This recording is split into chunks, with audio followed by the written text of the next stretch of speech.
জনতা party Tripura প্রদেশ কার্যালয়ে আজকে মাননীয় রাজ্যের মুখ্যমন্ত্রী অধ্যাপক ডক্টর মানিক সাহা মহোদয়ের উপস্থিতিতে প্রদেশ সভাপতি তথা সাংসদ শ্রী রাজীব ভট্টাচার্য মহোদয়ের পৌরোহিত্যে সাংগঠনিক একটি গুরুত্বপূর্ণ বৈঠক অনুষ্ঠিত হতে চলেছে।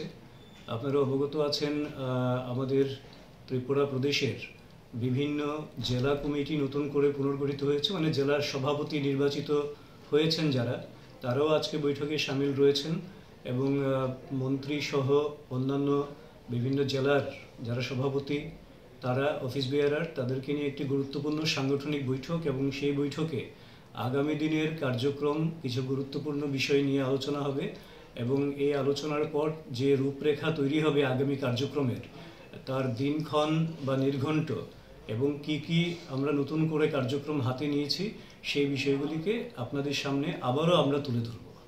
সভাপতি কবে নাগাদ নির্বাচিত হবে, ঘোষণা হতে পারে? এটা গোটা দেশে এই প্রক্রিয়া চলছে এবং বিভিন্ন জায়গায় সেটা সম্পন্ন হয়েছে, বিভিন্ন জায়গায় বিভিন্নভাবে সেটা এগিয়ে চলেছে। আমরা আশা করছি খুব শীঘ্রই আমাদের সভাপতি নির্বাচন হয়ে যাবে।